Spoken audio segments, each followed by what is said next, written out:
Қазақстанда менің практикамда геморрой болмау үшін ішпеу керек. Негізі дұрыс айттың. Көбінше строительдер ауыр көтереді. Аллаға шүкір деп айтайын, негатив отзыв ешқандай әлі естімедім. Бұл тек қана геморройға емес, аденома простата. Аденома простата негізі медицинада емделмейді деп саналады. Бірақ не активная сперма деген болады ғой. Соған да көмектеседі бұл. Апа, есіміңіз кім болады? Менің есімім Гаухар Артыққызы Бұтанова боламын. Мен профессиям бойынша гинеколог-проктологпын және клинический фармакологпын. Жаңағыдай тәжірибем, енді осымен заниматься етіп жүрген тәжірибем 25 жылдан асады. Өзім жаңа Қарағанды институтын бітіргем. Сол жақта білім алғам. Қазіргі заманда менде 3 патентім бар. Соның бірін айтып берсем болады. Қазіргі мына геморройға арналған мазь, бұны ойлап табу идеясы қалай келді сізге? Бұл геморройға ойлап табылған бальзам болады. Ол жаңағы мазь сияқты густой емес, бұл жидкий болады. Бұл менің ата-бабамнан келе жатқан жаңағыдай рецепт. Бірақ ол рецепті, конечно, ол заманда примитивный болғанынан кейін, мен бұл рецепттарға кейбір жаңағы шөптерді қосып, жаңағыдай бұның емдік қасиетін почти 98%-қа жеткіздім. Бұл рецептке 400 жылдай болған рецепт. Бұл менің ата-бабамнан келатқан, менің атамның атасы, атам, әкем, осы направлениядағы мен 7-ші поколениямын. Жақсы, керемет. Жалпы мына геморрой неден пайда болады өзі? Енді геморройдың причиналары өте көп. Біріншіден, көбінше бірінші причинасы ол ауыр жұмыс жасаған. Көбінше строительдерде болады, жаңағы. Соңғы профессиональный болезнь деп айтады, ол шоферларда болады. Көп сидячий образ жүргізген, офисный работниктарда болады. Енді ол геморройдың пайда болатыны бірінші очередь ол қаннан связан. Соңғы аяқтағы тамырлардан, варикоз болатындарда көп болады геморрой. Жаңағыдай тік ішектің жанында геморроидальный вена дегендер болады. Сол веналар жаңағыдай қан қойыланып, постоянно сидячий образ жизни өтіп жүрген кезде жаңағы жерге қан жиналып выбухание болады. Соңғы ол кезде адам өзін байқамайды, пайда болып жатқанын. Адам, когда обострение болып, үлкен дәретке шығуға қиналып, немесе оған қан араласып шыққан кезде, сол кезде адам өз-өзін байқай бастайды көбінше.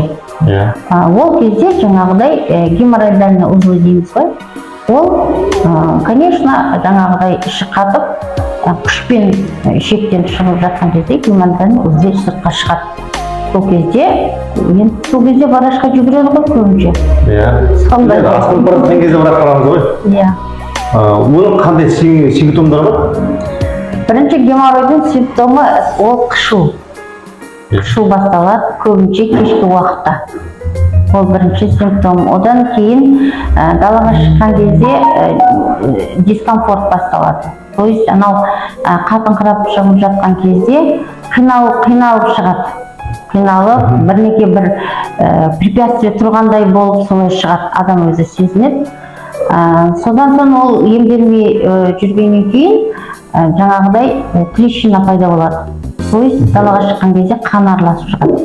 Ол кезде уже трещина пайда болып, ал ары қарай егер де сол жаңағыдай әлде де емделмей жүре берсе, онда ол кезде уже жаңа трещинаға инфекция түсіп, уже острый геморрой, ары қарай жаңағыдай парапроктит деген осложнениесі бар, сол басталады. Ал мына осыған дейін геморрой немен емдеп жүреді? Осы уақытқа дейін геморройды әртүрлі көп, свечалар көп. Бірақ основной свечалардың бәрі олар жаңағыдай как обезболивающий, временно көмектесетін свечалар. көбінше. Но мен сізге айтайын, осы ковидтан кейін мен как практикующий врач келген пациенттердің бәрінен байқап жатырмын. Қазір ковидтан кейін острый геморройға почти 3-4 стадиясына ешқандай свечалар көмектеспей жатыр. Даже обезболивать етпей жатыр. Оған единственный жаңағы осы мен бұны 2017-те патентовать еттім.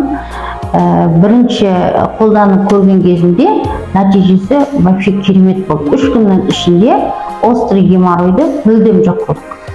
Содан бастап осыны қолдана бастадық.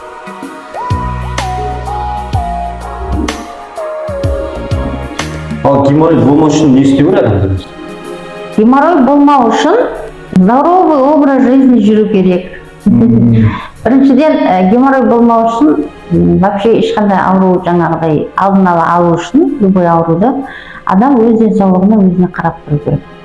Жаңағы аяқтың тамырларын тексеріп тұру керек. Бірінші причинасы, екінші причинасы жаңағыдай профессиональный заболевание деп жатырмын ғой. Ол кезде жаңағы арасында 1 сағат, 2 сағат, 2,5 сағат отырған кейін тұрып, жүріп, бой жазып, сәл қанды жүгірту керек денеде.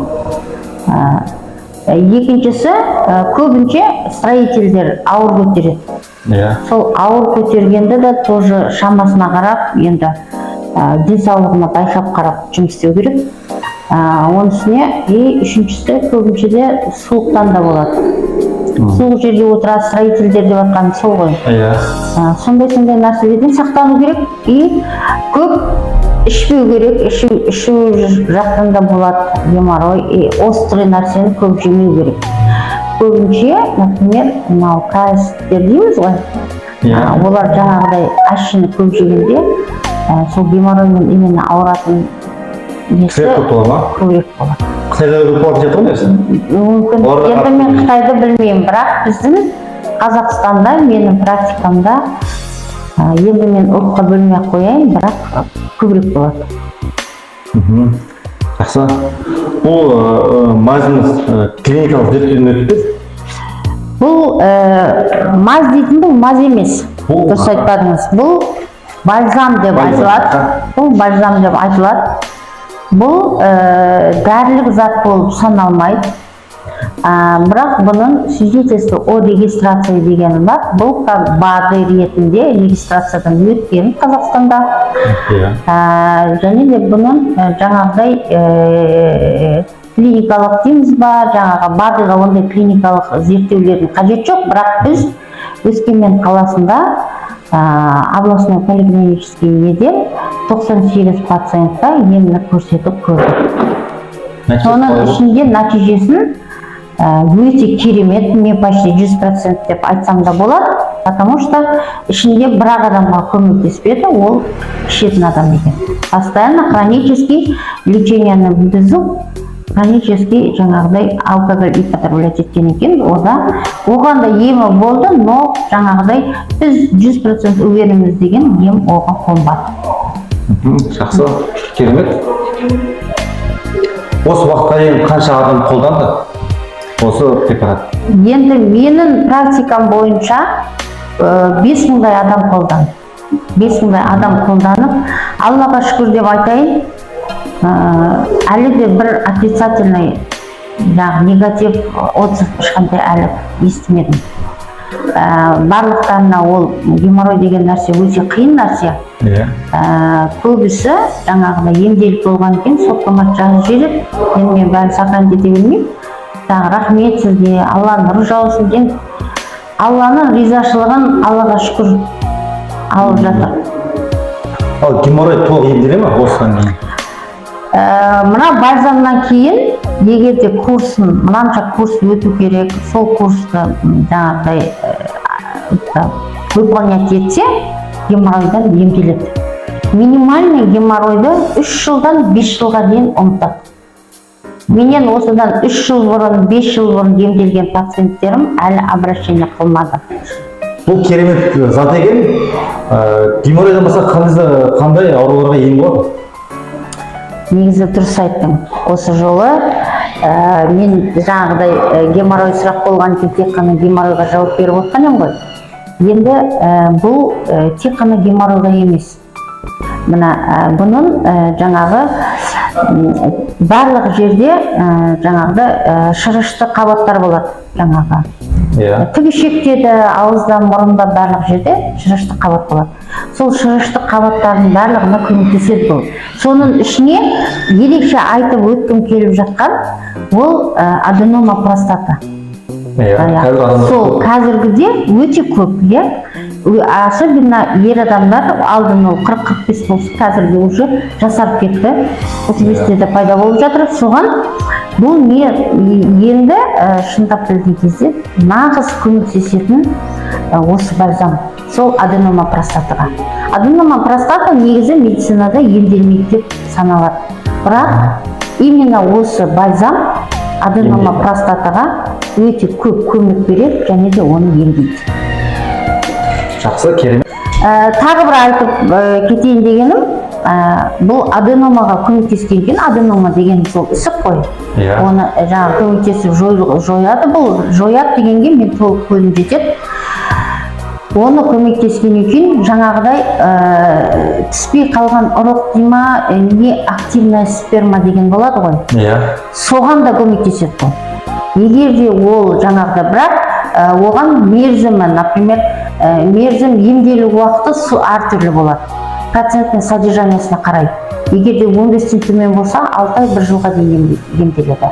Бірақ именно активная спермайды бұл көбейтеді. То есть восстанавливает функцию предстательной железы. Жалпы айтқанда, бала сүйе алмай жүрген отбасына бала сүюге көмектесетін зат болып. Дәл айттыңыз. Егер осы бальзамды аламын десеңіздер, төмендегі номерге хабарласыңыздар, сол жақта тапсырыс берсеңіздер болады.